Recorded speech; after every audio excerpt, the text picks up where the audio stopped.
Hello everyone, स्वागत है आप सभी का हमारे यूट्यूब चैनल ज्ञान गंगा हिंदी में। और आज हम लोग बात करने वाले हैं कक्षा 9th के इतिहास का तीसरा इकाई, जिसका नाम है फ्रांस की क्रांति। हम लोग इस वीडियो में फ्रांस की क्रांति से संबंधित जो प्रश्न पूछे गए हैं हमारे बुक के अंदर, उन सभी का उत्तर आज हम लोग जानेंगे। तो सबसे पहले हम लोग शुरुआत करते हैं वस्तुनिष्ठ प्रश्न से। इससे पहले हम आप लोगों को ये बता दें कि इसमें जो शॉर्ट क्वेश्चन है वो बहुत से ऐसे क्वेश्चन हैं जो लॉन्ग में भी पूछे गए हैं या लॉन्ग से रिलेटेड हैं। उन प्रश्नों को मैंने लॉन्ग के साथ मर्ज कर दिया है। आप वहां से देख करके उसे परीक्षा से संबंधित शॉर्ट के लिए तैयार कर सकते हैं। साथ ही अगर आपको कोई भी डाउट हो या कोई भी आपको सवाल करने हो तो आप हमें कमेंट सेक्शन में लिख सकते हैं। हम आपके सवालों का जवाब जरूर देंगे। तो आइए और देखते हैं और जानते हैं कि पहला क्वेश्चन वस्तुनिष्ठ का क्या है। पहला है कि फ्रांस की राज्य क्रांति किस ईस्वी में हुई थी। तो फ्रांस की क्रांति 1789 ईस्वी में हुई थी। दूसरा है बेस्टिल का पतन कब हुआ। तो बेस्टिल का पतन 14 जुलाई 1789 ईस्वी को हुआ। तो इस तरीके से हम लोग जो है 2 क्वेश्चन कंप्लीट कर लिए। तीसरा क्वेश्चन है प्रथम स्टेट्स में कौन आते थे। तो प्रथम स्टेट्स में पादरी आते थे। द्वितीय स्टेट में कौन आते थे, कुलीन आते थे। और तृतीय स्टेट में इनमें से कौन आते थे। तो देखिए ऑप्शन दिए गए हैं, उनमें से हमारा सही आंसर होगा दार्शनिक। दार्शनिक जो थे वो तीसरे स्टेट के अंतर्गत आते थे। नेक्स्ट है वोल्टेयर क्या था। तो वोल्टेयर एक लेखक था। वोल्टेयर एक लेखक था। नेक्स्ट क्वेश्चन की ओर हम लोग चलते हैं। रूसो। रूसो किस सिद्धांत का समर्थक था। तो रूसो जो था जनता की इच्छा का समर्थक था, यानी जनरल विल का समर्थक था। 8 नंबर है मॉन्टेस्क्यू ने कौन सी पुस्तक लिखी। तो मॉन्टेस्क्यू ने पुस्तक लिखी द स्पिरिट ऑफ लॉ, यानी विधि की आत्मा। नेक्स्ट क्वेश्चन है कि फ्रांस की राज्य क्रांति के समय वहां का राजा कौन था। तो लुई 16वां था। नेक्स्ट है कि फ्रांस में स्वतंत्रता दिवस कब मनाया जाता है। तो फ्रांस में स्वतंत्रता दिवस 14 जुलाई को मनाया जाता है। उसके बाद प्रश्न आता है रिक्त स्थानों को भरने वाला। इनमें पहला है कि लुई 16 सन, तो 1774 ईस्वी में वो गद्दी पर बैठा। तो यहाँ सही हो जाएगा 1774। नेक्स्ट है उसकी पत्नी का नाम था मेरी अंतोइनेट, वह लुई 16वां की पत्नी थी। नेक्स्ट क्वेश्चन है कि फ्रांस की संसदीय संस्था को स्टेट्स जनरल कहते थे। बाद में जो है इसको नेशनल असेंबली किया गया, लेकिन पहले इसको स्टेट्स जनरल के नाम से ही जाना जाता था।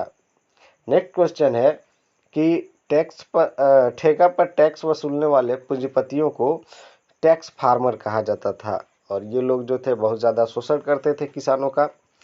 नेक्स्ट है शक्ति पृथक्करण के सिद्धांत की स्थापना मॉन्टेस्क्यू ने की। शक्ति पृथक्करण से ही मालूम चल रहा है, पृथक्करण मतलब अलग अलग कर देना। तो इसके तहत जो है कार्यपालिका, विधायिका और न्यायपालिका को अलग किया गया। नेक्स्ट है कि रूसो की प्रसिद्ध पुस्तक सामाजिक संविदा है।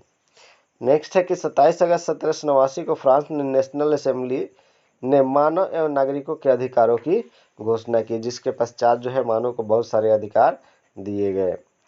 8 नंबर है जैकोबिन दल का प्रसिद्ध नेता था रॉबस्पियर। उसके बाद है कि दास प्रथा का अंतिम रूप से उन्मूलन 1848 ईस्वी में हुआ। नेक्स्ट है कि फ्रांसीसी महिलाओं को मतदान का अधिकार 1946 ईस्वी में मिला। तो इस तरह से जो है हम लोगों ने भरने वाले जो प्रश्न है वो कंप्लीट कर लिए। अब हम लोग चलते हैं दीर्घ उत्तरीय प्रश्न की ओर। जैसा कि मैंने पहले ही आप लोगों को बताया, इसमें जो है शॉर्ट क्वेश्चन भी मर्ज हो गए हैं। जैसे शॉर्ट में आप देखें तो वहाँ सवाल है कि फ्रांस की क्रांति के राजनीतिक कारण क्या थे, और यहाँ डायरेक्ट पूछा जा रहा है कि फ्रांस की क्रांति के क्या कारण थे। तो क्या कारण थे, इसमें हम जो है विभिन्न कारणों को लिखेंगे। उन्हीं में से हम राजनीतिक कारण भी लिख लेंगे, सामाजिक कारण जैसे लघु उत्तरीय में है कि फ्रांस की क्रांति के सामाजिक कारण क्या थे, आर्थिक कारण क्या थे, बौद्धिक कारण क्या थे। तो इस तरह से हम लोग जो है एक एक करके उन कारणों को अगर हम लिखते हैं इस प्रश्न के उत्तर में, तो वहाँ भी वे प्रश्न जो है कंप्लीट हो जाएंगे। तो कैसे लिखेंगे आइए देखते हैं। लिखेंगे कि फ्रांस की क्रांति के निम्नलिखित कारण थे। इसमें हम लोग सबसे पहला पॉइंट दे देंगे राजनीतिक कारण, जो लघु उत्तरीय का हो जाएगा कि फ्रांस की क्रांति के राजनीतिक कारण क्या थे। लिखेंगे फ्रांस में राजतंत्रात्मक व्यवस्था थी। लुई 14 के बाद लुई 16 गद्दी पर बैठा, जो निरंकुश, फिजूल खर्च एवं अयोग्य था। उसका विवाह मेरी अंतोइनेट के साथ हुआ था, जो फिजूल खर्ची के लिए विश्व प्रसिद्ध थी। साथ ही वह राज कार्य में भी दखल देती थी। राजा वैभवशाली जीवन जीता था। उसके महल में 15,000 ऐसे अधिकारी थे जो बिना काम के वेतन के रूप में राजस्व का 9% पाते थे।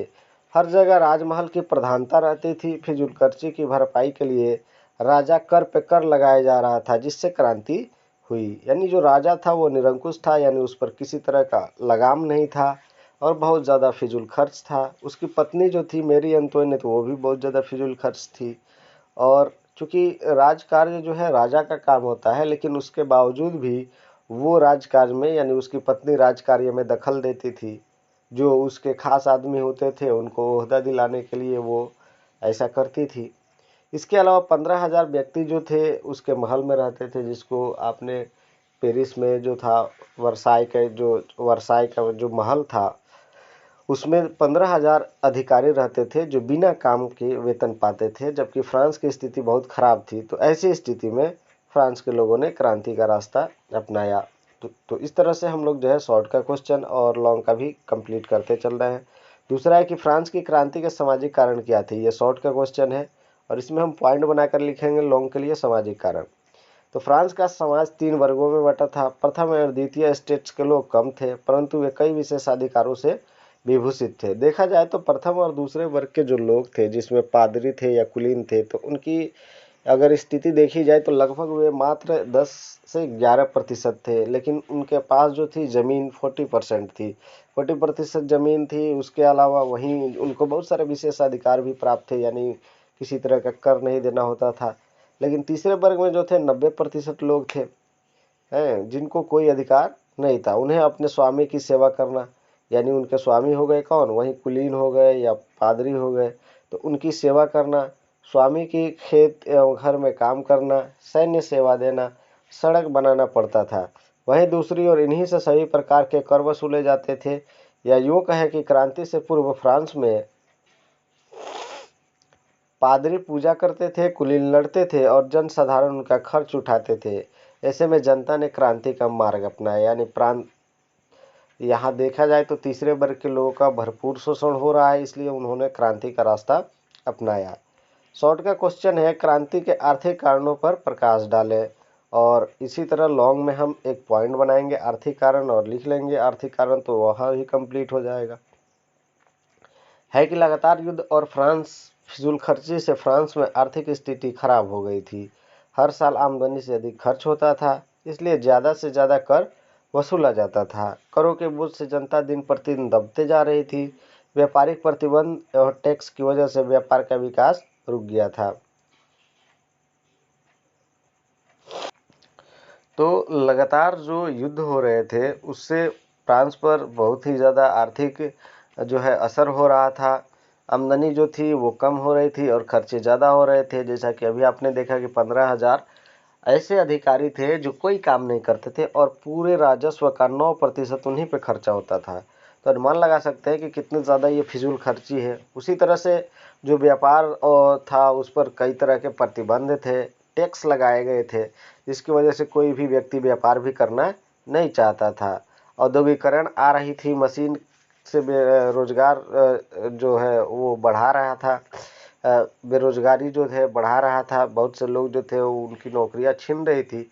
तो इस तरह से जो है आप देख सकते हैं कि फ्रांस में चारों ओर हाहाकार मचा था, लेकिन फिजूल खर्ची रुकने का नाम नहीं ले रही थी। ऐसे में जनता ने विद्रोह किया और राजा जो था वो ऐशो आराम में रहे जा रहा था, उसकी फिजूल खर्ची बंद ही नहीं हो रही थी। इसे में लोगों ने क्रांति का रास्ता अपनाया। नेक्स्ट है कि क्रांति के बौद्धिक कारणों का उल्लेख करें, जो शॉर्ट में क्वेश्चन है। हम 4 नंबर पॉइंट बनाएंगे लॉन्ग के लिए और लिखेंगे बौद्धिक कारण।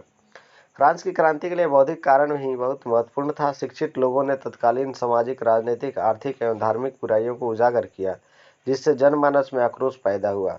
बौद्धिक कारण जो था वो बहुत ही ज़्यादा महत्वपूर्ण रहा इस क्रांति के लिए, क्योंकि मध्यम वर्ग के लोग जो थे, यानी जो शिक्षित लोग थे, उन लोगों ने जनता के सामने जो भी बुराइयां थी लुई सोलहवें के शासनकाल के समय, चाहे वो राजनीतिक हो, सामाजिक हो, आर्थिक हो, उन सबको जनता के सामने लाया। जब जनता ने उन बुराइयों के बारे में जाना तो उनके उनके अंदर जो है एक बहुत ही ज़्यादा आक्रोश पैदा हुआ तत्कालीन शासक के खिलाफ। जैसे मांटेस्क्यू ने शक्ति पृथक्करण के सिद्धांत दिया। उसने जो है बतलाया कि शासन की जो शक्ति है वो एक व्यक्ति के हाथ में नहीं होनी चाहिए, नहीं तो वही निरंकुश हो जाएगा। तो इसके लिए उन्होंने जो है बंटवारे की बात करी।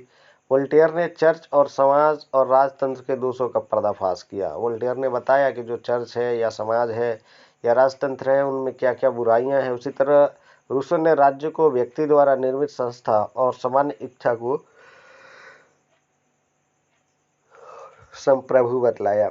रूसो ने कहा कि जो व्यक्ति की इच्छा है वही राज्य की इच्छा होनी चाहिए, न कि आई एम स्टेट वाला स्लोगन चलना चाहिए, बल्कि व्यक्ति है तो जाकर के स्टेट है। क्वेज़नो और तुर्कों ने मुक्त व्यापार का समर्थन किया, क्योंकि उस समय व्यापार जो था वो नियंत्रित किया गया था। तो क्वेज़नो और तुर्कों ने ये कहा कि व्यापार जो है अगर हम खुला कर देते हैं, फ्री ट्रेड कर देते हैं, तो बहुत ही ज़्यादा लोग जो है व्यापार करेंगे, इससे व्यापारिक विकास होगा। उसी तरह दीदरो ने अपने लेखों द्वारा जनता को क्रांति के लिए प्रेरित किया। उन्होंने जो है उकसाया अपने लेखों के माध्यम से, और जनता जब उनकी लेखों को पढ़ी तो उनके अंदर जो है क्रांति की भावना आई।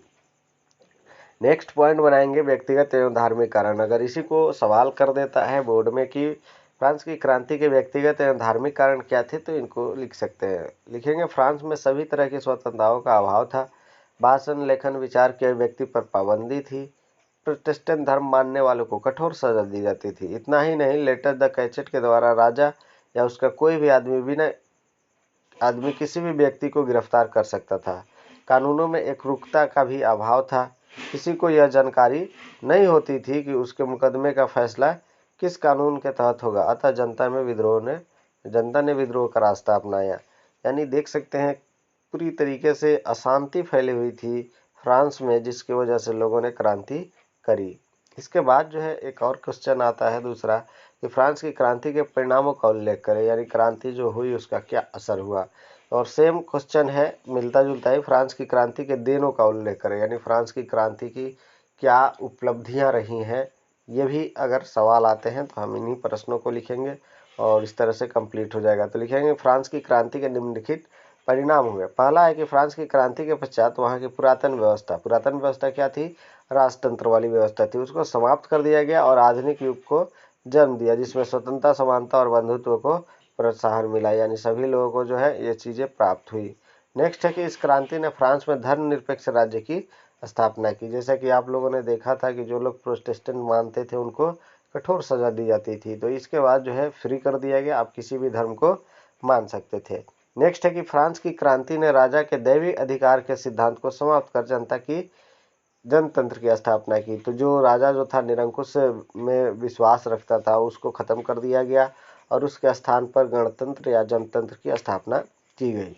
नेक्स्ट है कि फ्रांस की क्रांति ने पहली बार व्यक्ति के महत्ता को बल दिया। उससे पहले जो है व्यक्ति को कोई भी वैल्यू नहीं थी, इसके बाद जो है व्यक्ति के महत्ता पर बल दिया गया और उसको जो है पहली बार भाषण देने, लेखन या विचार अभिव्यक्ति व्यक्त करने की स्वतंत्रता दी गई मानव नागरिकों के अधिकार के तहत। तो इस तरह से पहली बार जो है बल दिया गया। नेक्स्ट है कि फ्रांस की क्रांति के फलस्वरूप वाणिज्य व्यापार में वृद्धि हुई। जो पाबंदी लगाई गई थी, जो टैक्स लगाए गए थे, उसको हटा दिया गया, इसलिए लोग बड़ी संख्या में व्यापार वाणिज्य को बढ़ावा दिए। नेक्स्ट है कि फ्रांस की क्रांति ने समाजवादी प्रवृत्तियों को बल दिया। जैसे समाजवादी प्रवृत्ति का मतलब हुआ कि जो भी उत्पादन के साधन है उस पर सबका समान अधिकार हो, तो ऐसी प्रवृत्तियों को जन्म दिया। नेक्स्ट है कि फ्रांस की क्रांति के बाद दास प्रथा का उन्मूलन हो गया। जो दास बना करके बाहरी देशों में भेजा जाता था वो व्यवस्था जो है ख़त्म कर दी गई। अब कोई भी व्यक्ति जो थे दास बना करके बाहर के देशों में नहीं भेजे जा सकते थे।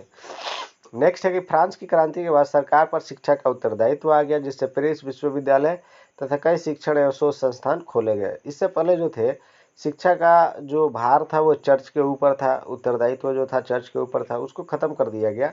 अब ये सरकार पर आ गया। परिणाम ये हुआ कि बहुत सारे विश्वविद्यालय या शिक्षक संस्थान या शोध संस्थान खोले गए। इसके अलावा है कि फ्रांस में एक नया राष्ट्रीय कैलेंडर लागू किया गया, जिसे ऋतुओं के आधार पर 12 महीनों में बांटा गया। और नेक्स्ट है कि फ्रांस की क्रांति के पश्चात महिलाओं ने कई आंदोलन किए, परिणाम स्वरूप पुरुषों के समान राजनीतिक अधिकार की मांग को स्वीकार कर लिया गया। बाद में चल करके, चूंकि आपने देखा था कि पहले जब इन्होंने क्रांति करी उसके बाद जो परिवर्तन हुआ उसमें महिलाओं को जो है वोट देने का अधिकार नहीं दिया गया था, तो बाद में इन्होंने चल करके आंदोलन किया और इसके पश्चात जो है इनको राजनीतिक अधिकार मिले। तीसरा प्रश्न है कि फ्रांस की क्रांति एक मध्यम वर्गीय क्रांति थी कैसे, यानी मिडिल वर्ग के जो लोग थे उन्हीं ने क्रांति की रही, इसलिए ये क्यों मध्यम वर्गीय क्रांति थी, इसकी पुष्टि हम लोगों को कर देना है। तो उत्तर लिखेंगे कुछ इस तरीके से, यह कहना बिल्कुल सत्य है कि फ्रांस की क्रांति एक मध्यम वर्गीय क्रांति थी, क्योंकि इस क्रांति को शुरू करने में मध्यम वर्ग की महत्वपूर्ण भूमिका रही। मध्यम वर्ग में असंतोष और इसी वर्ग के द्वारा जनचेतना जागृत कर क्रांति को और संभावी बनाया गया। जितने भी दार्शनिक जिन्होंने बौद्धिक चेतना जगाई सभी मध्यम वर्ग की क्रांति के थे। क्रांति के अधिकांश नेता भी मध्यम वर्ग के थे, जिन्होंने क्रांति का संचालन किया। भले ही मजदूर और किसानों ने मिलकर इस क्रांति को सफल बनाया। तो देखिए, मध्यम वर्ग जो था उनमें बहुत ज़्यादा असंतोष था, क्योंकि वो हैसियत से देखे तो कुलीनों के बराबर थे। यहाँ तक कि कभी कभार आपने पढ़ा भी होगा कि वो राजा को कर भी दिया करते, सॉरी कर नहीं, ऋण भी दिया करते थे। तो ऐसी स्थिति में देखी जाए तो उनका जो स्टैंडर्ड था वो मध्यम वर्ग का जो था वो दूसरे वर्ग के अनुसार था, लेकिन उनको समाज में जो था वो सम्मान नहीं मिलता था जो प्रथम और दूसरे वर्ग के लोगों को मिलता था। तो ऐसी स्थिति में उन लोगों में जो था बहुत ही ज़्यादा असंतोष था, और इस असंतोष को उन्होंने जागृत किया लोगों में।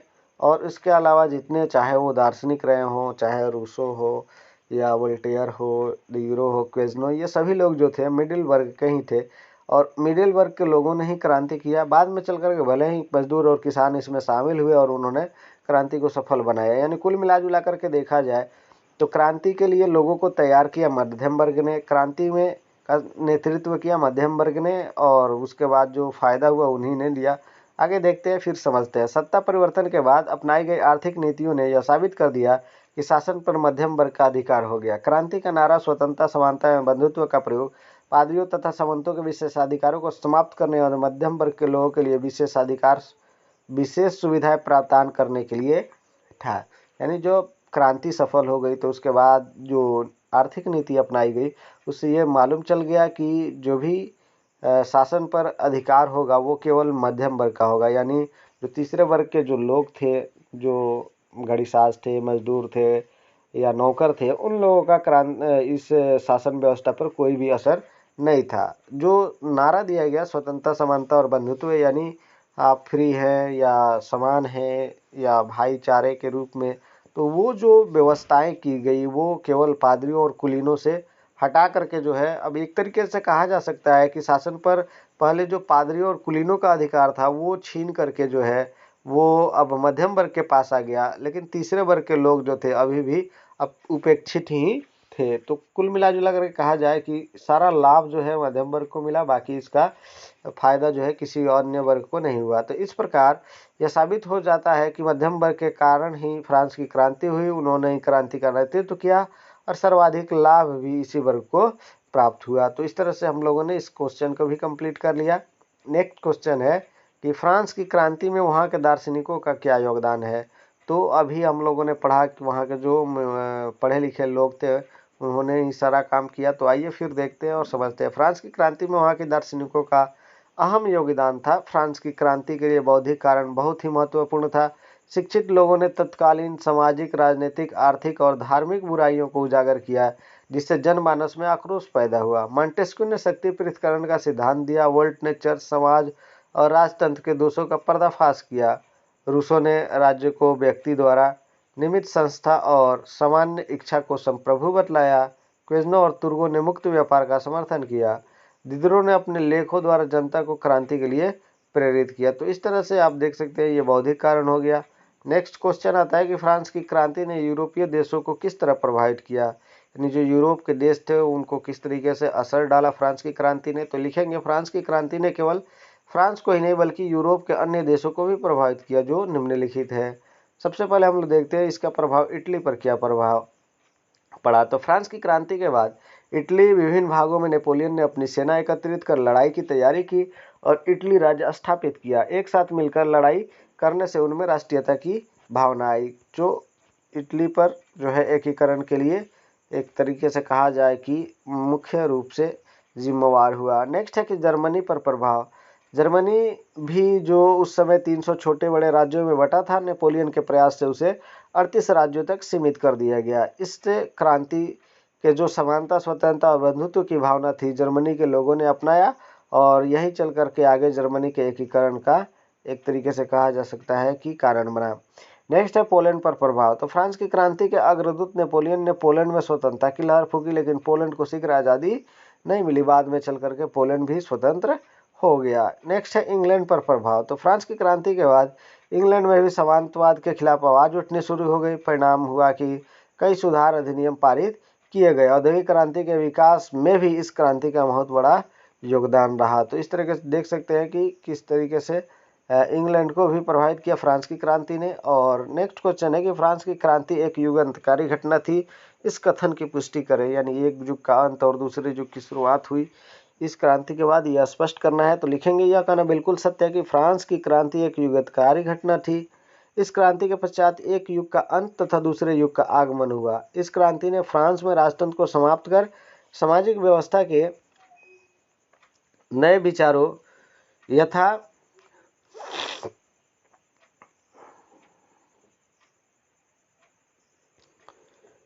स्वतंत्रता, समानता, बंधुत्व तथा मानव अधिकारों के नए सिद्धांतों को स्थापित किया। साथ ही यूरोप को पुरानी रीतियों, संस्थाओं को चुनौती दी। इस तरह के विचार स्वतंत्र और प्रादुर्भाव यूरोप में पुनर्जागरण के परिणाम स्वरूप हुआ था, जिसने यूरोप में कई राष्ट्रवादी क्रांतियों को जन्म दिया। ये क्रांतियां सामंतवादी और निरंकुश शासन व्यवस्था तथा शोषण करने वाली सामाजिक व्यवस्था के खिलाफ थी। अमेरिकी स्वतंत्रता संग्राम ने फ्रांस में भी पुरातन व्यवस्था को समाप्त करने के लिए लोगों को प्रेरित किया, जिसके पश्चात फ्रांस में निरंकुश राजतंत्र के खिलाफ आवाजें उठने लगी और वहां पुरातन व्यवस्था का अंत हुआ और वहां के लोगों को स्वतंत्रता, समानता और बंधुत्व मिला। तो इस तरह से हम लोगों ने इसको कंप्लीट कर लिया। नेक्स्ट क्वेश्चन है कि फ्रांस की क्रांति के लिए लुई 16वां किस तरह उत्तरदायी था। तो लिखेंगे लुई 16वां अत्यधिक निरंकुश, फिजूल खर्च एवं अयोग्य था। उसका विवाह मैरी अंतोइनेट के साथ हुआ था, जो उत्सवों में काफी रुपये लुटाते थी। फ्रांस की क्रांति के लिए निम्नलिखित बातों के कारण हम जो है लुई 16वां को उत्तरदायी मानते हैं। पहला है निरंकुश राजशाही। फ्रांस की क्रांति के समय लुई 16वां राजा था। प्रशासन की सारी शक्ति उसी के हाथों में केंद्रित थी। वह कहा करता था कि मेरी इच्छा ही कानून है। इस व्यवस्था में राजा की आज्ञा नहीं मानना एक अपराध था, यानी आप उसकी बात नहीं माने तो आप जो है दंड के भागी होंगे। तो इस वजह से बहुत ज़्यादा लोग जो थे दुखी थे। नेक्स्ट है मैरी अंतोइनेट के प्रभाव। मैरी अंतोइनेट लुई 16वां की पत्नी थी, जो फिजूल खर्ची के लिए प्रसिद्ध थी। यह उत्सव में खूब पैसे लुटाती थी और अपने खास आदमियों को ओहदे यानी पद दिलाने के लिए राजकार्य में दखल देती थी, जिससे जनसाधारण राजा के खिलाफ हो गए। जाहिर सी बात है राजा को कोई एक्शन लेना चाहिए। पत्नी क्या है। उसके बाद है प्रशासनिक भ्रष्टाचार। राजा के सलाहकार एवं अधिकारी भ्रष्ट थे। राजा के वर्साई स्थित महल में 15,000 ऐसे अधिकारी थे जो बिना कोई राशि या बिना किसी काम के वेतन पाते थे, मगर अपार धनराशि वेतन के रूप में यानी राजस्व का 9% इन्हीं पर व्यय होता था। इससे प्रशासन पर बुरा प्रभाव पड़ा। नेक्स्ट क्वेश्चन है स्वायत्तता। नेक्स्ट पॉइंट है स्वायत्तता का अभाव। फ्रांस में हर जगह स्वायत्तता का अभाव था। वर्साई के राजमहल की प्रधानता थी। राजा के अलावा मैरी अंतोइनेट शासन का दुरुपयोग और फिजूल खर्च करती थी, जबकि पूरे फ्रांस में भुखमरी और बेरोजगारी फैली थी और राजा अपने ऐशो आराम के लिए लोगों पर कर पे कर लगाया जा रहा था, जिससे जनसाधारण की धारणाएं राजतंत्र के बिल्कुल खिलाफ हो गई। इस प्रकार हम पाते हैं कि लुई 16वां क्रांति के लिए जिम्मेदार था। नेक्स्ट क्वेश्चन है कि फ्रांस की क्रांति में जैकोबिन दल की क्या भूमिका थी। आंसर लिखेंगे कि फ्रांस की क्रांति में जैकोबिन दल की महत्वपूर्ण भूमिका थी। इस दल में छोटे दुकानदार, कारीगर, घड़ीसाज, नौकर, दिहाड़ी मजदूर आदि शामिल थे। इनका नेता रॉबस्पियर था, मैक्सिमिलियन रॉबस्पियर पूरा नाम हो गया। जैसा कि हम जानते हैं कि फ्रांस की क्रांति के पश्चात नेशनल असेंबली ने निम्न वर्ग के लोगों के लिए कुछ नहीं दिया, यहाँ तक कि सभी नागरिकों को मतदान का अधिकार भी नहीं मिला। ऐसे में जब खाद्य पदार्थों की महंगाई और अभाव हुआ तो जैकोबिन क्लब के द्वारा हिंसक आंदोलन की शुरुआत कर आतंक का राज स्थापित किया गया और 14 महीनों में लगभग 17,000 लोगों को फांसी दे दी गई। नेक्स्ट हम जो है पैराग्राफ चेंज करके लिखेंगे। रॉबस्पियर ने नेशनल असेंबली का नाम बदलकर नेशनल कॉन्वेंस रख दिया और उसके बाद 21 वर्ष से अधिक उम्र के सभी लोगों को मतदान का अधिकार दिया। लुई 16वां पर देशद्रोह का मुकदमा चलाया गया और उसके बाद फांसी दे दी गई। इसके अलावा बाद में चल करके मेरी अंतोइनेट को भी फांसी दी गई। फ्रेंच को राष्ट्र की एकमात्र भाषा घोषित किया गया। कानूनों का संकलन कराया गया। गुलाम बनाकर भेजने और प्रथम पुत्र को उत्तराधिकार बनाने की जो प्रथा थी उसको समाप्त कर दिया गया। राष्ट्र का एक नया कैलेंडर लागू किया गया और इन सभी को रॉबस्पियर ने सर्वोच्च सत्ता की प्रतिष्ठा के रूप में स्थापित किया, परंतु ये सभी अस्थायी सिद्ध हुए क्योंकि कुछ दिनों के बाद जो है उसे मौत की सजा दी गई।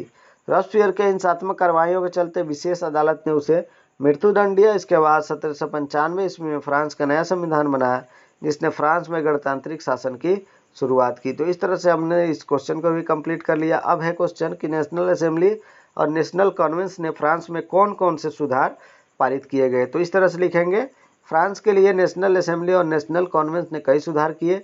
सबसे पहले हम लोग लिखेंगे नेशनल असेंबली के द्वारा किए गए सुधार। तो पहला पॉइंट बनाएंगे 27 अगस्त 1789 ईस्वी को नेशनल असेंबली में मानव एवं नागरिकों के अधिकारों की घोषणा की, जिसके तहत उनको कई तरह की स्वतंत्रताएं दी गई और वो स्वतंत्रताएं थी अभिव्यक्ति की स्वतंत्रता, धार्मिक स्वतंत्रता, व्यक्तिगत स्वतंत्रता। तीसरा पॉइंट बनाएंगे नेशनल असेंबली ने सभी नागरिकों के निजी संपत्ति रखने का भी अधिकार दिया। और चौथा है नेशनल असेंबली ने शक्ति पृथक्करण के सिद्धांत को अपनाकर संवैधानिक राजतंत्र की स्थापना की, यानी राजा भी रहे लेकिन वो संविधान के अनुसार काम करे। अब है नेशनल कॉन्वेंस के सुधार। तो नेशनल कॉन्वेंस के पहला सुधार है 21 वर्ष से उम्र के सभी व्यक्तियों को वोट देने का अधिकार मिला। फ्रांस में फ्रेंच को एकमात्र राष्ट्रभाषा घोषित की गई। उपनिवेशों को गुलाम बनाकर भेजने की जो प्रथा थी या प्रथम पुत्र को ही उत्तराधिकार बनाने की प्रथा थी उसको समाप्त कर दिया गया। इसके अलावा राष्ट्र का नया कैलेंडर लागू किया गया जो 12 महीनों के आधार पर बांटा गया, यानी 12 महीने के कैलेंडर लागू किए गए। इसके अलावा जो हम लोगों ने बाकी के जो 4 क्वेश्चन थे फ्रांस की राजनीतिक कारण, सामाजिक कारण, आर्थिक कारण और बौद्धिक कारण, उनको हम लोगों ने जो है फर्स्ट जो दीर्घ के क्वेश्चन थे उसमें हम लोगों ने कंप्लीट कर लिया है। अब 5वें क्वेश्चन की ओर चलते हैं। 5वां लेटर द कैचेट से आप क्या समझते हैं। तो इसका सही जवाब हो जाएगा लेटर द कैचेट बिना अभियोग की गिरफ्तारी का वारंट होता था, जिसके द्वारा राजा या उसका कोई भी आदमी किसी भी व्यक्ति को गिरफ्तार कर सकता था। तो ये क्वेश्चन कंप्लीट हो गया। नेक्स्ट है कि अमेरिकी स्वतंत्रता संग्राम का फ्रांस की क्रांति पर क्या प्रभाव पड़ा। तो लिखेंगे अमेरिका की स्वतंत्रता संग्राम का फ्रांस की क्रांति पर महत्वपूर्ण प्रभाव पड़ा। जब फ्रांस की सेना वापस अपने देश पहुंची, कहां से, अमेरिका को आज़ाद करा करके, तो फ्रांस के लोगों में जनतंत्र की इच्छा को जागृत किया। तो साथ ही 10 अरब लिवरे मुद्रा फ्रांस पर कर भी चढ़ गया था। अमेरिका को आज़ाद कराने में 10 अरब जो था वो कर्ज चढ़ गया था। तो एक दूसरी तरफ जब फ्रांस की सेनाएं लौटी अपने देश में तो उन्होंने देखा कि हम लोगों ने जो है निरंकुश राजतंत्र के खिलाफ जो है बगावत करनी चाहिए, क्योंकि अभी हम लोगों ने उपनिवेशवाद के खिलाफ बगावत करी और अमेरिका को आज़ादी दिलाई। तो जो स्थिति अमेरिका के लोगों की थी वो तो हमारे यहाँ भी है, तो क्यों ना हम भी जो है निरंकुश राजतंत्र को ख़त्म करें। नेक्स्ट है मानव नागरिकों के अधिकार से आप क्या समझते हैं। तो इसका उत्तर लिखेंगे 27 अगस्त 1789 ईस्वी को नेशनल असेंबली ने मानव एवं नागरिकों के अधिकारों की घोषणा की और इस घोषणा से प्रत्येक व्यक्ति को अपने विचार प्रकट करने और अपनी इच्छा अनुसार धर्म पालन करने का अधिकार की मान्यता मिली। तो इस तरह से हम लोगों ने इस क्वेश्चन को भी कंप्लीट कर लिया। नेक्स्ट क्वेश्चन है कि फ्रांस की क्रांति का इंग्लैंड पर क्या प्रभाव पड़ा। तो फ्रांस की क्रांति के बाद इंग्लैंड में भी सामंतवाद के खिलाफ आवाज़ उठनी शुरू हो गई। फलस्वरूप इंग्लैंड में कई सुधार अधिनियम पारित हुए। औद्योगिक क्रांति के विकास में भी इस क्रांति का महत्वपूर्ण योगदान रहा। तो इस तरह से हम लोगों ने इसको भी कंप्लीट किया। नेक्स्ट क्वेश्चन है कि फ्रांस की क्रांति ने इटली को कैसे प्रभावित किया। लिखेंगे फ्रांस की क्रांति के बाद इटली के विभिन्न भागों में नेपोलियन ने अपनी सेना एकत्रित कर लड़ाई की तैयारी की और इटली राज्य स्थापित किया। एक साथ मिलकर लड़ाई करने से उनमें राष्ट्रीयता की भावना आई, जिससे इटली का एकीकरण हुआ। तो ये भी क्वेश्चन कंप्लीट हो गया। नेक्स्ट है कि फ्रांस की क्रांति से जर्मनी कैसे प्रभावित हुआ। उत्तर लिखेंगे कि जर्मनी भी जो लगभग 300 छोटे छोटे राज्यों में बटा था, नेपोलियन के प्रयास से 38 राज्यों तक सीमित हो गया। और इस क्रांति ने लोगों में स्वतंत्रता, समानता और बंधुत्व की भावना को जर्मनी के लोगों ने अपनाया, और जो आगे चल करके जर्मनी के एकीकरण का जो है एक कह सकते हैं कि बल मिला या एकीकरण के लिए जिम्मेवार हुआ। तो इस तरह से हम लोगों ने सभी प्रश्न उत्तर को कंप्लीट कर लिया है। इसके अलावा भी अगर आपको किसी भी तरह का डाउट है तो आप हमें कमेंट जरूर करें। चलिए मिलते हैं फिर नेक्स्ट वीडियो में नेक्स्ट जानकारी के साथ। तब तक आप पढ़ते रहे, सीखते रहे, देखते रहें। धन्यवाद।